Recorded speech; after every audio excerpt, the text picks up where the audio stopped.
And we're back, and we're getting ready for our next guest. So the Sheriff of Los Angeles County, Alex Villanueva, will be calling in at 9:10. So we've got just a couple of minutes. So, Wes, thank you for coming in. What's your website again? WesHallmanForCongress.org. Okay, and how long were you in the Air Force? I was in the Air Force for 27 years, active duty, and 4 additional years at the Air Force Academy. Oh, great. And Jennifer, quickly, you said something about UPS. Oh, yeah, that was another exciting win I wanted to say. Just, coincidentally, UPS, United Parcel Service, also just unceremoniously dropped their own vaccine mandate for their workers. And the other day, just last week, they sent out a little email going, by the way, we've dropped all of our COVID vaccination policies. All of you people with exemptions, you don't need them anymore. We're going to stop all of that. Now, by the way, you can come back to work. Right? Now we just need the LA Fire Department. And Police Department. Well, yeah. And everyone else who has a stupid vaccination mandate. Every single one. These dominoes are falling. That's why I want people to know they are falling. It's going to be interesting to see what happens with LA City Fire because, Firefighters for Freedom, they're good friends of ours. Mm-hmm. They're awesome people. Mm-hmm. It's going to be very, very interesting to see where that's all going to fall into line. Well, I think the best thing that we can do in order to help our firefighters and our police officers that are either off without pay, that are have already been let go, is to elect Rick Caruso for mayor. Because I have a feeling that Rick Caruso, and I basically confronted him at a community meeting because he talked about being pro-choice and pro-science. I said, so, okay, if you're mayor, then the police officers and firefighters that were pro-choice and chose not to get the jab. And now that we look back over 2 years and the horrible side effects that are now documented, even by the CDC, they are so bad that the Pfizer commercials that are on now have a long, the fine print they should have had all this time. Yeah, all that. So I said, are you willing to reevaluate all the status of all of these firefighters and police officers in Los Angeles that have been let go? And he said, well, I'm not in favor of firing anyone, which was okay. At least he met me halfway across the pool. It's a gray area, but at least that's better than nope. That's that's firm. So it's there's a lot going on, and you know what? It's with the investigations that are going on, what John McKinney was talking about that. Yeah, John McKinney was talking about. Well, he's got the Mark Ridley Thomas. Whatever, that guy. And then you've got the Sheila Kuehl issue, which, by the way, that was part of the reason why I ran, was because of the Sheila Kuehl issue and whatnot. And it was it's great to see that something's being done. I mean, hallelujah, and we can't wait to have him on and really go into it because I want to know why the warrant got tipped off. I was just going to say that. That's right. Why she got special treatment, of course. Because no one's calling me to tell me there's a warrant coming to my house. Not that I need one because I don't. It's kind of like Karen Bass with her guns being stolen. I just want to know how these two people went in and would they have the combination to the Brinks safe and.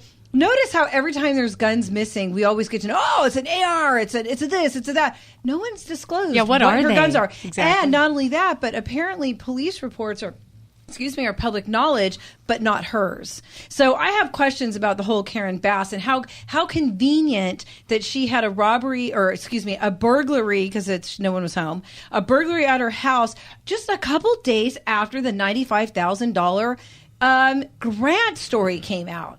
The corruption is so deep. It's beyond our hair. Like, you can't see it through the mud. I can't wait to hear what, Well, and Alex Villanueva has to say. Let's set the our stage. Sheriff. Let's set the stage for our listeners as we're waiting for the sheriff.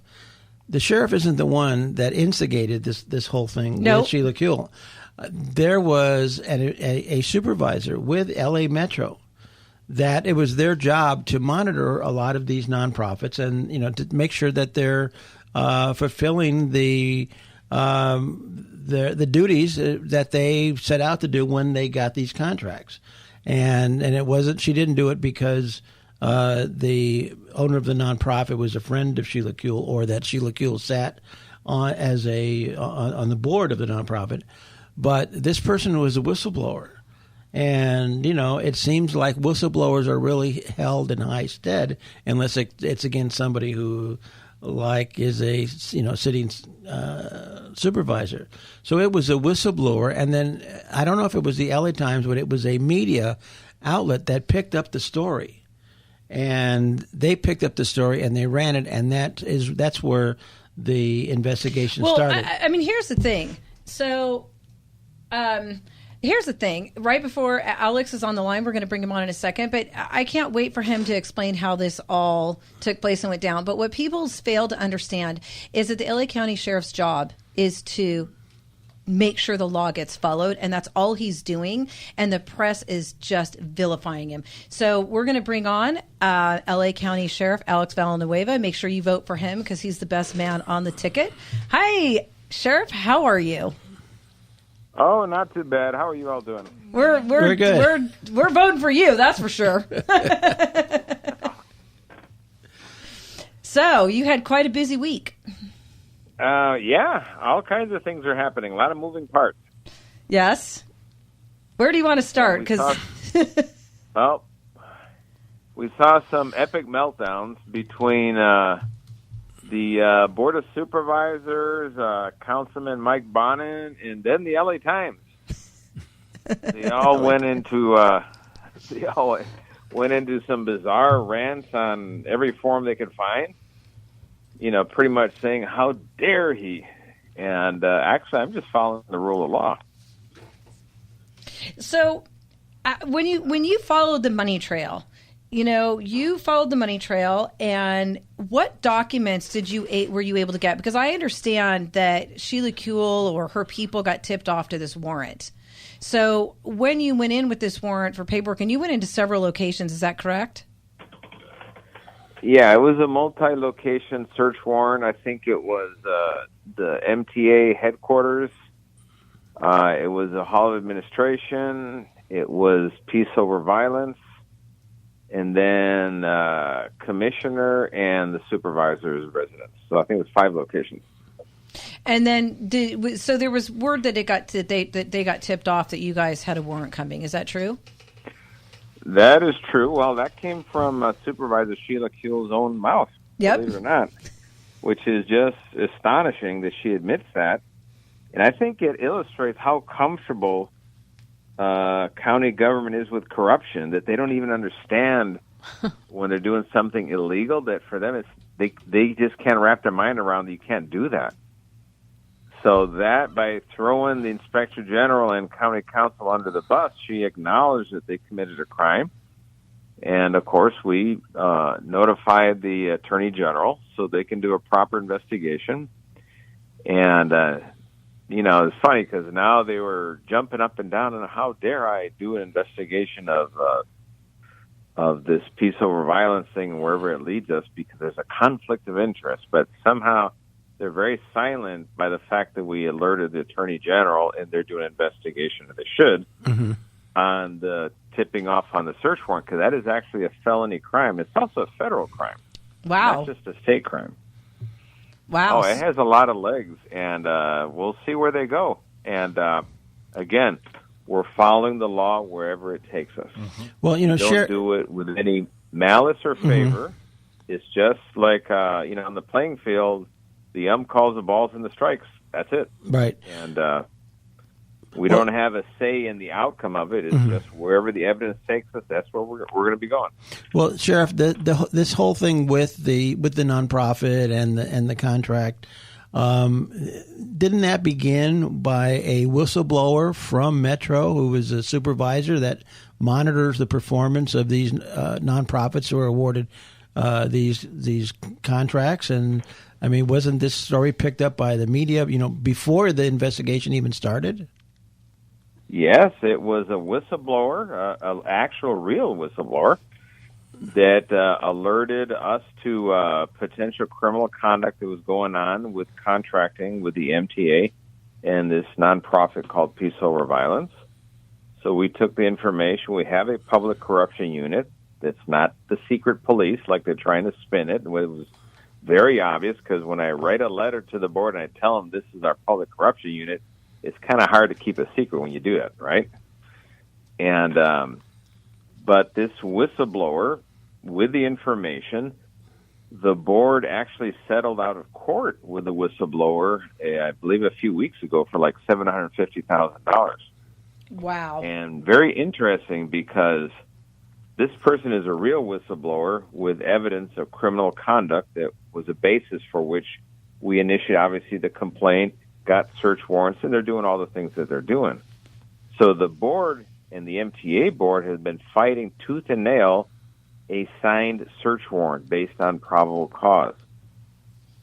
And remember, they're not defying a search warrant, they're challenging it. Right. Well, when I actually challenge a politically motivated subpoena, I'm defying oversight, defying a subpoena. I'm not legally challenging it, which I obviously have the constitutional right to do. Mm-hmm. So see how they manipulate the language? Yeah.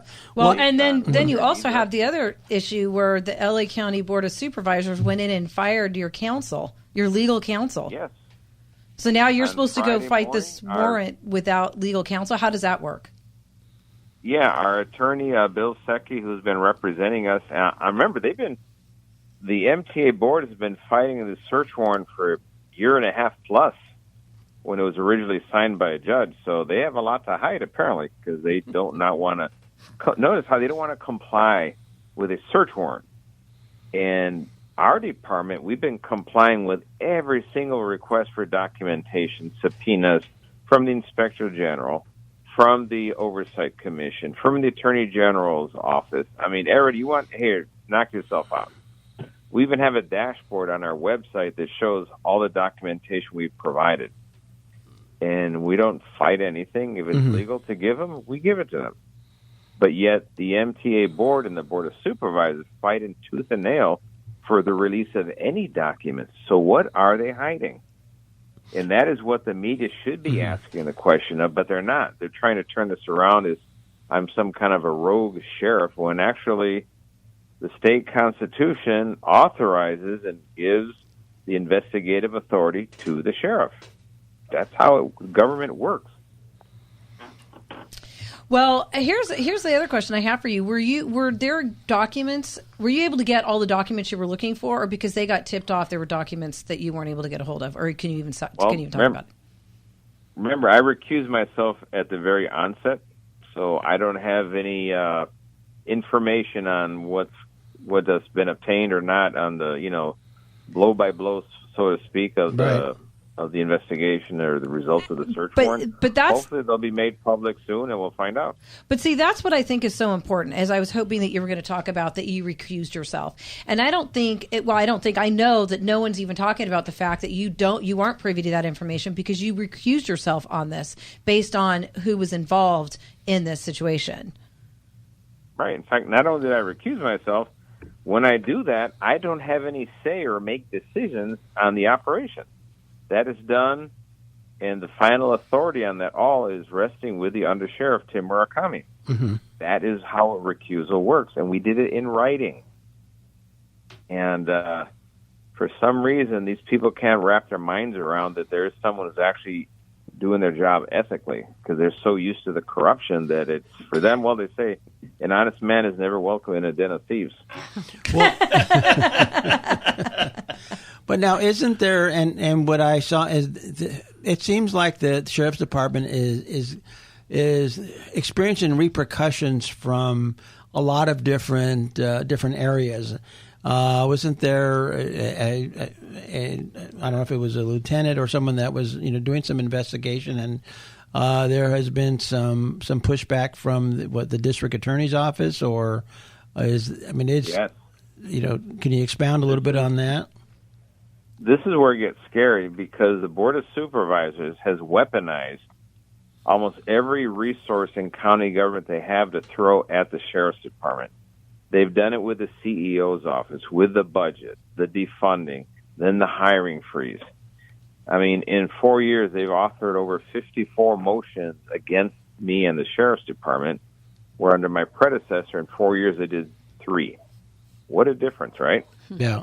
Then you have the OIG and the Inspector General and the Oversight Commission. They're running this fake deputy gang investigation. In fact, I think Sean Kennedy, I read recently, said there's a tsunami of obstruction coming from the sheriff. And I'm like, what?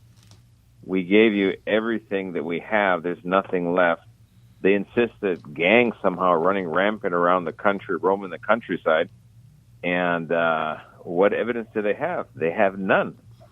They just say there's gangs that I'm somehow denying they exist. I'm saying, great. You identify one by name, and I'll be more than happy to fire that person if it meets the qualifications. And, of course, they can't. That's the whole point. Now, it's a political campaign, because then here's where the corruption gets even deeper. County Council admitted in early 2019 that they didn't want to do this gang investigation in 2018 because they didn't want to influence the outcome of the 2018 election. Oh, gee. Because they had their incumbent sheriff that they wanted in office, and now they want to get rid of the incumbent sheriff. Full steam ahead, by golly. So it's selective investigations. Selective priorities or selective outreach. Now, what is this doing to the morale of the deputies that work into your? Well, first of all, how many deputies do you have working in the sheriff's department? Right now, we have approximately 9,500 sworn, and we have 17,085 budgeted positions. Well, so this constant barrage from the supervisors, with regards to cutting budgets, with freezing hiring, from all these different things, what is it doing to the morale of the men and women of the department? Well, in terms of the hiring freeze and the lack of personnel, people are getting tired of working the overtime. But on the flip side, they're really happy that they have a sheriff that actually is supporting their good work and is defending them, when the Board of Supervisors is attacking the men and women who provide public safety for LA County. So it's, I'm just, my hat's off, and I thank every single man and woman wearing tan and green doing the hard work that they're doing, while the Board of Supervisors demonizes them, calls them gang members, white supremacists, murderers, you name it. They've thrown every single vile, phrase or description of deputies to basically defame them and discredit them in the eyes of the public. Now, Sheriff, the deputies are the ones that have to go out there and do the hard work. Would it be appropriate for us to take a call from a deputy? Oh, by all means. Okay, so this is Brian Smith. He ran for LA County Supervisor, I think District. I ran 3, so I think he ran. Which one did he run? I think it was 1. District 1. Right, against Hilda Solis. Yeah. So he ran District 1. Oh, you just hung up on him. Hey, how are you guys doing? Yep. Hang on, Brian. Hang on. We just accidentally hung up on the sheriff. Call him back. We need to merge the call. Oh, technology. Okay, he's back. He's back. All right. If we can have the engineer merge the call, that would be good.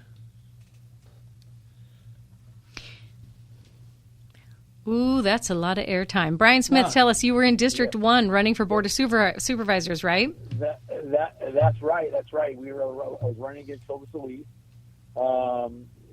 Huge incumbent. Yeah, and interestingly, it was Hilda Solis. Are you there? Are you back? Are you there, Sheriff? Yes, I'm here. Okay, so it seems that we're having a problem with our phones. We're not able to we can only take one call at a time. So we're just going to stick with you. So so we had Brian on who ran. Yeah, okay, we had call back, Brian. We had Brian Smith that ran for Hilda Solis's seat. So we tried very hard to get people on the board that were going to support you and everything that you do. And he's actually a sheriff that works, I forget, in... Deputy sheriff. Yeah, he's a deputy sheriff, and he works in... Twin Towers. So he was very, very, very upset by what was being said about all of the deputies and what's going on. And Brian's back. And he's back. Hey, Brian, how are you? All right. I'm back. Yes. Do we have my boss back too, or is he still? No, he's on. He's on. Be on your best behavior, Brian. That's right. How you doing, right. Brian? So, I'm doing very well, sir. Thank you. Yeah, it's been an honor in this adventure that we've been on, and full disclosure, Alex Villanueva and myself had never even met. I got hired under Sheriff McDonnell, and we met after the primary election was over. So it's been an honor to run a campaign alongside him the same time he's running, and I can speak personally on the morale of the department. There's a lot of frustration, and not because of the sheriff. We're actually very much in favor. I can't speak for everybody because everybody has their own personal opinion. But when it comes to the morale of the department and who we're rooting for, it is the sheriff. And he does have our support, and he does have our back. And we really feel like, because we are getting a lot of overtime, and we are working crazy hours, and we're putting in a lot of time and energy, and it's because of the budget, because we don't have the resources that the Board of Supervisors are withholding from us. One of the things I want to point out, and I constantly point this out to my partners and other people in the public too, when they were doing the primary election for the sheriff, and it was basically 6-on-1, it was like 5 candidates running against him, as well as the moderator was jumping down his throat as well. They kept trying to say that, using it as a talking point, that there was a large exodus from the department under his watch.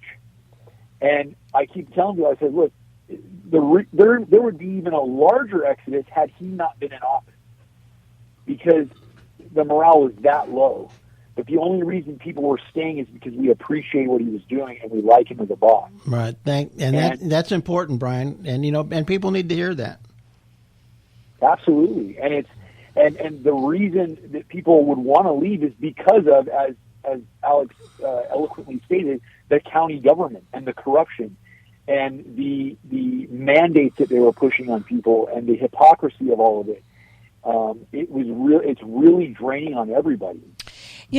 Sheriff, I have a question for you. With the state just now changing the max mandate for schools, teachers, and staff, how long do you think it's going to be before they're going to pull it on our law enforcement? Do you think that's going to happen before the election?